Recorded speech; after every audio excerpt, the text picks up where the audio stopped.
అందరికీ నమస్తే అండి. ఎన్డీఏ కూటమిలో మనం ముందు నుంచి ఊహించినట్టే నితీష్ కుమార్ గారు ఒక మెలిక పెట్టారు, అడ్డం పడ్డారు. ఎన్డీఏ కూటమిలో బీజేపీ తర్వాత టీడీపీ అత్యంత బలమైన పార్టీ, 16 ఎంపీ సీట్లు ఉన్నాయి. ఆ తర్వాత నితీష్ కుమార్ గారు జేడీయూ బలమైన పార్టీ, 12 ఎంపీ సీట్లు ఉన్నాయి. సో ఇప్పుడు ఎన్డీఏ కూటమికి వీళ్ళిద్దరు కీలకం. నితీష్ కుమార్ గారు నమ్మదగిన భాగస్వామి కాదు అనే విషయం మనం ఎప్పటి నుంచో చెప్పుకుంటున్నాం. ఎందుకంటే ఆయనకి ఎటువంటి కనెక్షన్స్, ఎమోషన్స్, రిలేషన్స్ ఏం అవసరం లేదు. తను అధికారంలో ఉండాలి, తన పదవి సేఫ్గా ఉండాలి, తన పార్టీ అధికారంలో ఉండాలి, అది మాత్రమే ఆయన చూస్తాడు. అందుకు అవసరమైతే ఎటు నుంచి ఎటైనా సరే మొగ్గలేయగలడు ఆయన. కొంచెం కూడా ఎథిక్స్, మోరల్స్ ఏమి ఉండవు. సరే అది పక్కన పెడితే ఇప్పుడు ఆయన ఈరోజు ఒక మెలుగు పెట్టాడు. జేడీయూ పార్టీ జాతీయ కార్యవర్గ సమావేశం ఒకటి పెట్టి బీహార్ రాష్ట్రానికి ప్రత్యేక హోదా ఇవ్వాలి, ప్రత్యేక హోదా ఇస్తేనే మీకు మద్దతు ఇస్తాం అని ఒక మెలుగు పెట్టి కేంద్రానికి ఒక అర్జీ పెడతామని రెడీ అయ్యారు. ఆల్మోస్ట్ బీజేపీకి డిమాండ్ చేశారు, కేంద్ర ప్రభుత్వానికి డిమాండ్ చేశారు, బీహార్ రాష్ట్రానికి ప్రత్యేక హోదా ఇస్తేనే మీకు మద్దతు ఇస్తాము అని. యాక్చువల్లీ ఇక్కడ గమ్మత్తైన విషయం ఏంటంటే ఎన్డీఏకి అంటే బీజేపీకి సపోర్టివ్గా ఉన్న రెండు పార్టీలు టీడీపీ, జేడీయూ, ఆ రెండు రాష్ట్రాలు బీహారు, ఆంధ్రప్రదేశ్. ఇప్పుడు ఈ రెండు రాష్ట్రాలే ప్రత్యేక హోదా అడుగుతున్నాయి. అక్కడ బీహారు, ఇక్కడ ఆంధ్రప్రదేశ్. బీహార్కేమో ప్రత్యేక హోదా ఇవ్వడానికి అవకాశాలు ఉన్నాయి, ప్లస్ అర్హతలు ఉన్నాయి, 80% అర్హతలు ఉన్నాయి. ఆంధ్రప్రదేశ్కు ప్రత్యేక హోదా ఇవ్వడానికి అర్హతలు తక్కువ ఉన్నప్పటికీ హామీ ఉంది. అర్హత వేరు, హామీ వేరు. ఆంధ్రప్రదేశ్కు అర్హత లేదు, కానీ హామీ ఉంది. 2014 రాష్ట్ర విభజన సమయంలో హామీ ఇచ్చారు. సో మాకిచ్చిన హామీ నెరవేర్చండి అని చెప్పి ఆంధ్రప్రదేశ్ అడుగుతోంది, మా రాష్ట్ర పరిస్థితిని చూసి ఇవ్వండి అని బీహార్ అడుగుతోంది. అసలు ఇద్దరికీ ఇవ్వము. 16వ ఆర్థిక సంఘం ఎవరికి కూడా 15వ ఆర్థిక సంఘం అసలు ఎవరికి కూడా ప్రత్యేక హోదాలు ఇవ్వద్దన్నది అని చెప్పి కేంద్రం చెప్తోంది.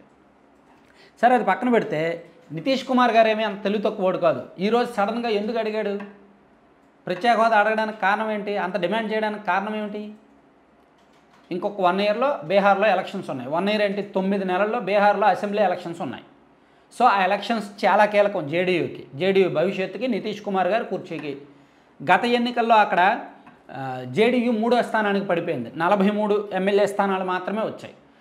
ఆర్జేడీ మొదటి స్థానంలో ఉంది, బీజేపీ 2వ స్థానంలో ఉంది, జేడీయూ 3వ స్థానంలో ఉంది. నితీష్ కుమార్ గారు కొన్నాళ్ళు బీజేపీతో కలిసి ప్రభుత్వాన్ని ఏర్పాటు చేశారు, కొన్నాళ్ళు ఆర్జేడీతో కలిపి ప్రభుత్వాన్ని ఏర్పాటు చేశారు, మళ్ళీ బీజేపీతో కలిపి ప్రభుత్వాన్ని ఏర్పాటు చేశారు.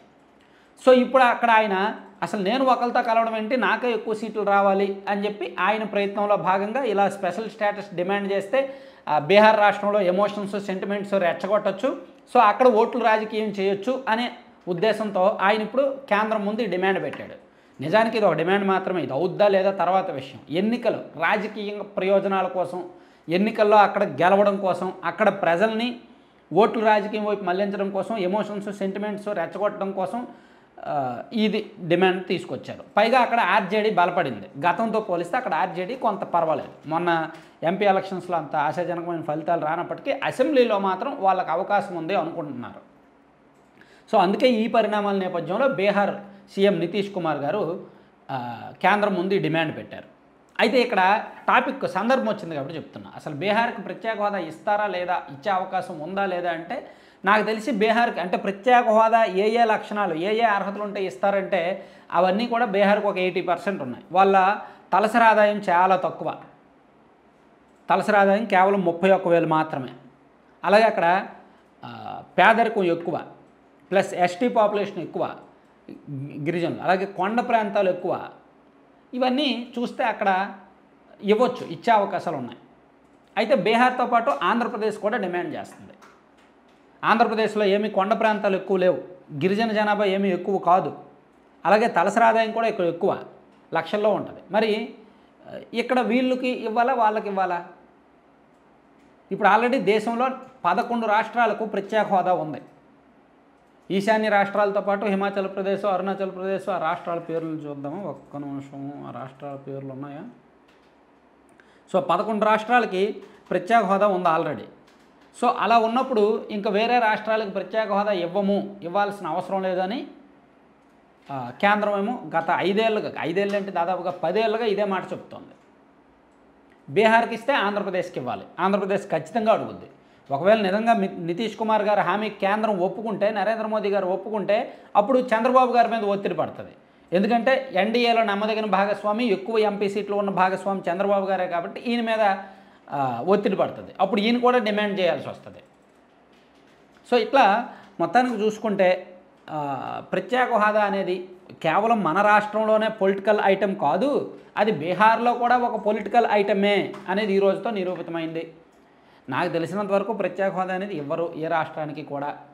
ఎప్పుడు 1969లో డిసైడ్ చేశారు, మన దేశంలో కొన్ని రాష్ట్రాలకు ప్రత్యేక హోదా ఇద్దాము, ఈశాన్య ప్రాంత రాష్ట్రాలు అరుణాచల్ ప్రదేశ్, హిమాచల్ ప్రదేశ్, అంటే ఈశాన్య ప్రాంత రాష్ట్రాలతో పాటు అరుణాచల్ ప్రదేశ్, హిమాచల్ ప్రదేశ్, జమ్మూ అండ్ కాశ్మీర్ ఇవన్నీ కూడా కొంచెం ఆర్థికంగా ఇబ్బందుల్లో ఉన్నాయి, గిరిజన జనాభా ఎక్కువ ఉన్నారు, ఆర్థికంగా వాళ్ళు ఇతర రాష్ట్రాలతో సమానంగా ఉండాలంటే మనం హెల్ప్ చేయాలి, అందుకని ప్రత్యేక హోదా ఇవ్వాలి అని చెప్పి 5th ఫైనాన్స్ కమిషన్ 1969లోనే చెప్పారు. అప్పుడు వాటికి అప్పటి నుంచి ఇస్తూ వస్తున్నారు. కానీ 2014 నుంచి మాత్రం నీతి ఆయోగ్ చెప్పేసింది అసలు వద్దు అని.